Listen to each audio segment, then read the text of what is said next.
L'éducation, c'est pas quelque chose qui s'invente.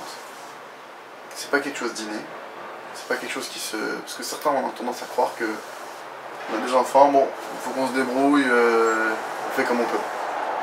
J'ai vu mon père faire comme ça, j'ai vu mon grand-père faire comme ça.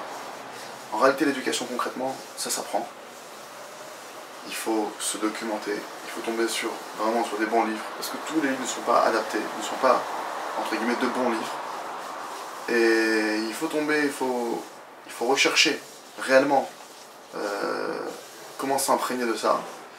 Et il faut savoir que, concrètement parlant, je vais peut-être choquer en disant ça, mais quelqu'un qui ne sait pas éduquer, d'accord? C'est ce que le Rav Arushi dit justement, Kachem le nom de vie, c'est ce qu'il dit dans le Jardin de la foi, il le redit aussi dans le Jardin de l'éducation. Quelqu'un qui ne sait pas éduquer, mieux vaut qu'il n'éduque pas. Ça, faut être clair. Parce que des fois on se dit, bon, moi je fais quelque chose, non, tu sais pas éduquer, tu as un doute avec ton enfant, tu sais pas si ce que tu vas lui faire, ça peut le tordre ou si ça peut le mettre dans le droit chemin. Mieux vaut que tu fasses rien. Pourquoi? Parce que maintenant, si jamais tu le tords, ton enfant, ça sera beaucoup plus dur à redresser que si tu l'as rien fait, que peut-être il est parti un peu en dérive, mais ça sera moins dur à redresser que le fait que tu l'as tordu. Ça, c'est une première chose. Donc déjà, celui qui ne sait pas éduquer, qu'il sache que sa mitzvah, c'est de ne pas éduquer. Maintenant, concrètement, celui qui veut éduquer. Parce que malgré tout, j'ai des enfants. Alors, il faut qu'il apprenne. Alors, il faut qu'il sache. Ça s'apprend. Et il est dans la bonne rubrique. Et avec l'aide du ciel, on va mettre en place une série de cours, vraiment, une formation pour devenir un bon éducateur. Et il faut savoir que pour être un bon éducateur, il y a un socle. La première des choses, le Baal Shem Tov, il enseigne comme ça, que le monde entier, c'est un miroir. Le monde entier, c'est un miroir. Ça veut dire quoi? C'est-à-dire que ton enfant, c'est ton miroir. Les défauts que tu vois chez ton enfant, les travers que tu vois chez lui, sache que c'est des travers qui sont chez toi. Donc la première des choses, c'est que je sais que mon enfant, c'est un outil pour me travailler sur moi. Je vois que mon enfant est nerveux, c'est parce qu'on m'envoie un message du ciel, habillé sous la forme de mon enfant, pour me dire « travaille ta colère ». Ça, c'est une première chose. Autre chose, on ne peut pas parler d'éducation si déjà soi-même on n'est pas un exemple. Donc avant de parler d'éducation, évidemment qu'il y a un travail personnel à faire sur soi. Quelqu'un qui sait qu'il est alcoolique, il peut faire tout ce qu'il veut dans l'éducation. Le gosse, il voit un père alcoolique, il voit un père qui a des problèmes avec l'alcool, qui va être violent peut-être pour l'alcool ou j'en sais rien.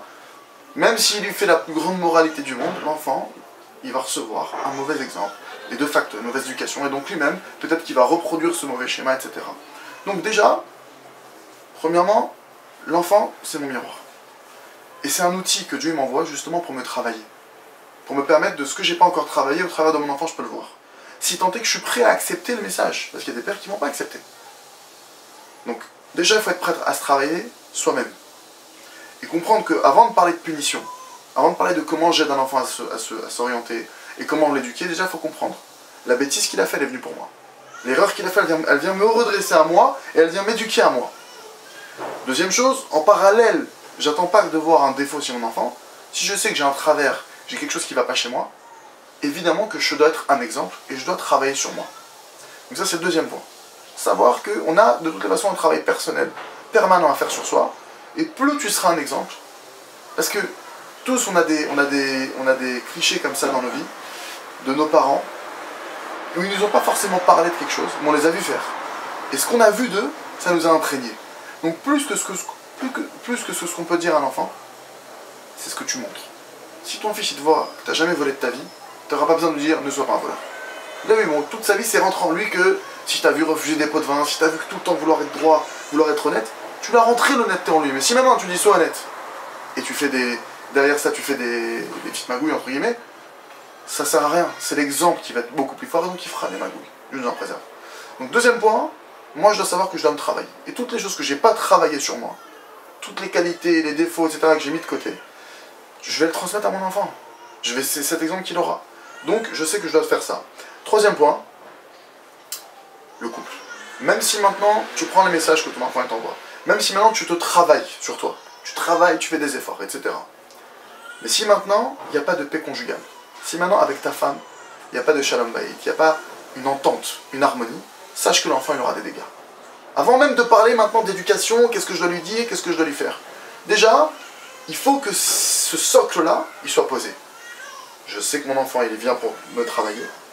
je sais que je dois me travailler, je dois chercher quoi travailler, la colère, la paresse, l'orgueil, la jalousie, toutes ces choses-là, je les travaille sur moi.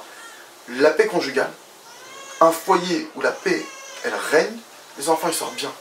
Sans forcément qu'on ait besoin de leur faire des heures de morale et de... Rien que si les parents s'entendent bien déjà en soi, c'est un modèle pour les enfants. Donc ceux qui n'ont pas de paix conjugale, déjà on ne peut même pas parler d'éducation, il faut qu'ils commencent à travailler sur la paix conjugale. Donc vous allez dans la rubrique couple. Et là-bas, l'homme il ira à son cours et la femme elle ira à son cours. Et maintenant une fois que quelqu'un il a ces 3 points-là, donc savoir que mon enfant c'est un miroir, savoir que je dois travailler sur moi, savoir que je dois faire en sorte de parler de paix conjugale, là maintenant il y a un 4e point, qui est fondamental, c'est la joie. Il y a aussi une rubrique joie. Qu'est-ce qu'on appelle la joie? C'est que ton enfant, tu peux lui donner tous les plus beaux messages du monde. Si toi tu es angoissé dans ta vie, si toi tu es dépressif ou déprimé, il ne suivra jamais ta voix. Même si ta voix elle est bonne. Donc c'est évident que tu as un travail à faire, en général, sur la joie en toi. Et sans demander à ton enfant de reprendre ta voix, si ton fils il te voit kiffer quelque chose, il te voit joyeux de faire quelque chose, de lui-même il veut le refaire. C'est naturel. Et même inconsciemment, il y a des choses aujourd'hui que chacun il a fait grandir en lui, qu'aujourd'hui par exemple quelqu'un il va pas aimer travailler. Pourquoi? Parce que toute sa vie il a vu son père dire purée, il en a marre, c'est le travail, c'est trop dur. Mais il y en a d'autres qui vont pas vouloir faire Shabbat. Pourquoi? Parce que les parents, bien que les parents ils faisaient Shabbat, ils aimaient les parents, c'est quoi leur Shabbat? À cause de Shabbat on n'a pas de travail. L'approche des choses. Si tu vis les choses avec joie, même entre guillemets, la joie c'est une clé même pour l'école. Si maintenant dans le rapport avec l'école, le rapport au devoir, l'enfant il est angoissé, il n'aimera pas faire ses devoirs.